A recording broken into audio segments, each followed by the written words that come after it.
Uribismo, fascismo y uribestialismo.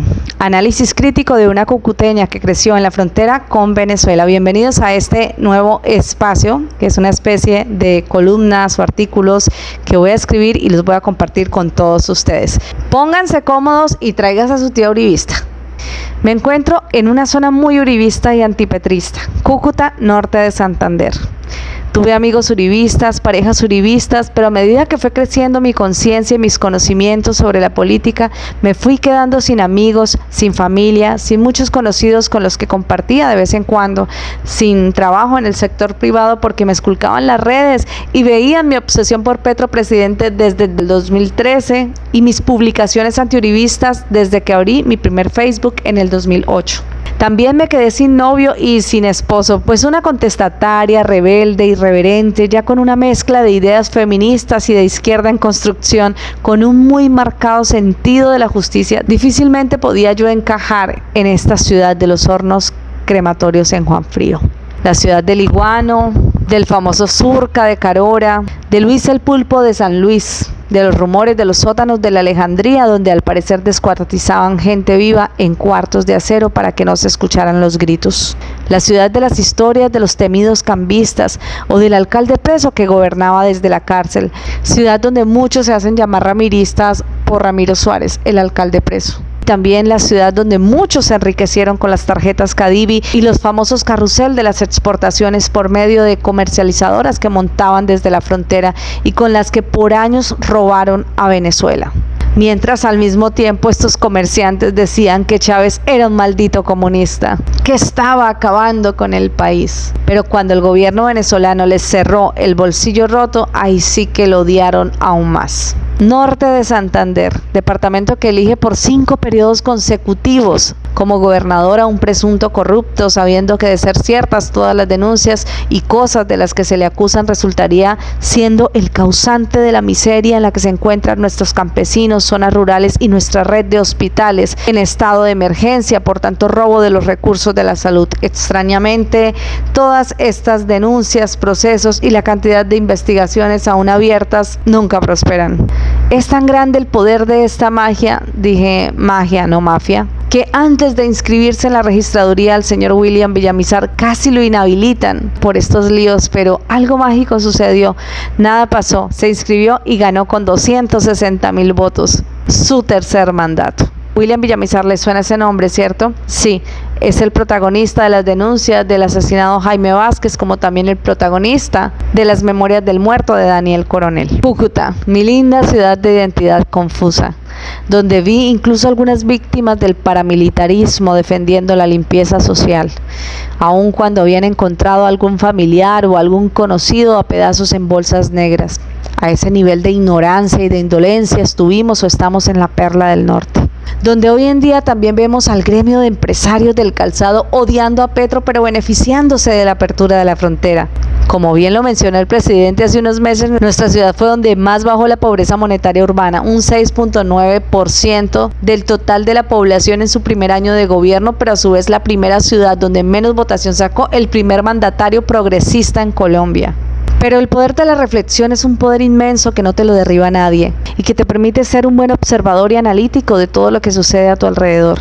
Pobre de aquellos que nunca reflexionan sobre nada, nunca reflexionarán sobre sí mismos realmente. Sin embargo, para lo que sí me sirvió haber nacido en esta hermosa ciudad y departamento fue para analizar este fenómeno tan extraño y aberrante del uribismo, o como yo le llamé en mis primeros videos, el uribestialismo. Desde que empecé a escuchar esta forma de referirse a los uribistas agresivos y carentes de argumentos que no toleran escuchar la verdad sobre la corrupción y la maldad de Álvaro Uribe Vélez, durante mucho tiempo me rehusaba a llamarlos así, con ese apodo que les pusieron hace muchos años, uribestias. Pues algo que me caracteriza a mí en medio de mis imperfecciones como ser humano y mis procesos personales de reflexión es el tener intacta la fe en la humanidad, en el prójimo. Soy de las que le apuesta al despertar de la conciencia y a la capacidad de cambiar de las personas. Pero después de tantos procesos vividos y luego de enfrentarme en las 2 últimas campañas presidenciales a situaciones donde estas personas enfermas y llenas de odio a Petro se mostraban amenazantes por escucharnos hablar de él, o por escucharnos en la pedagogía contar las verdades de Uribe y tener que soportar que estas personas airadas nos gritaran cosas tan horribles. Nos lanzaban por la cabeza los periódicos de la publicidad de Petro y lo hacían desde sus rejas de las casas pobres de barrios de estratos 1 y 2. Qué ironías tiene el comportamiento de la sociedad.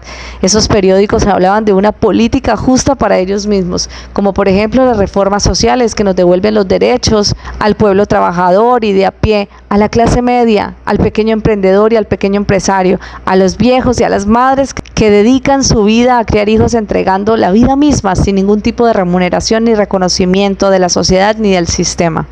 También nos tiraban los periódicos y nos lanzaban groserías en sectores de estratos medios o altos, donde vive la gente de bien. Un día una señora de bien me dijo: usted no sabe con quién está hablando. Nos deseaban cosas perversas, según ella, para que nos diéramos cuenta que Petro era el cacas, como ellos lo llaman, o como lo llamaban, diría yo, pues el reconocimiento que hoy tiene nuestro presidente en el mundo es tan grande que llamarlo con insultos vacíos y sin argumento alguno resulta una ofensa a sí mismo para quien los profiere. Es como si se estuvieran refiriendo a ellos mismos.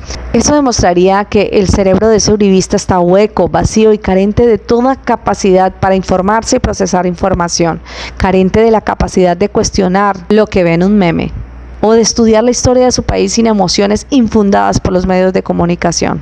Guerrillero comunista nos va a volver como Venezuela. El cacas, violador y asesino de niños, era lo único que decían. Pero para esta fecha ya su vacío y ridículo argumento ha cambiado.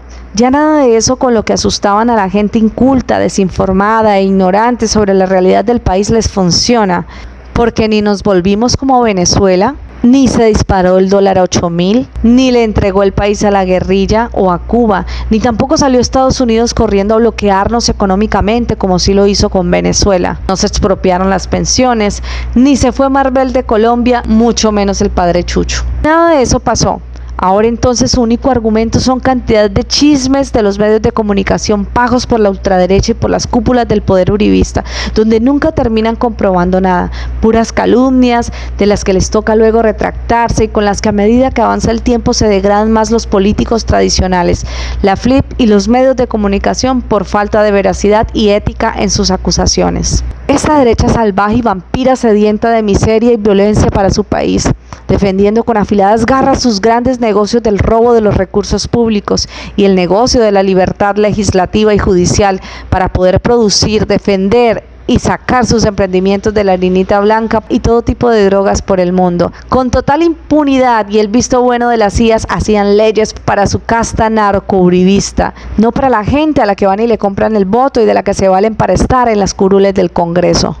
Hoy en día entiendo que unos son los que se vuelven uribestias y otros los que se lucran. El uribismo es un fenómeno que se lucra de la ignorancia y que concentra enormes poderes legales e ilegales en Colombia. Todas estas cosas me hicieron comprender que definitivamente había un grado de bestialidad en estas actuaciones del utilizado pueblo uribista, porque un pobre uribista no es más que un pobre creado por ellos para ser utilizado. Mas entendí también que no solo el fenómeno mental del uribestialismo se da en las personas de muy escasos recursos, también lo vemos en otros niveles socioeconómicos. ¿Recuerdan aquellos orangutanes, con el perdón de los animalitos, haciendo muecas y señas grotescas en la marcha uribista, pegándoles a los periodistas de los medios alternativos, diciendo mentiras como si estuvieran repitiendo un libreto y paseando un ataúd mientras cantaban arengas deseando la muerte a Petro? Yo sí lo recuerdo porque lo vi con mis propios ojos. Decían: prefiero la guerra de Uribe y no la paz de Petro. Hay que ser una bestia desalmada para anhelar la guerra y repudiar la paz desde un lugar de privilegios y seguridad. Esos eran los uribistas de mejor estrato, pero en un nivel de bestialidad donde solo podemos ver que se conjugan perfectamente la ignorancia, el arribismo y el odio, tal cual así eran en campaña presidencial. Eso es lo que tienen todos ellos en común, sin importar el estrato.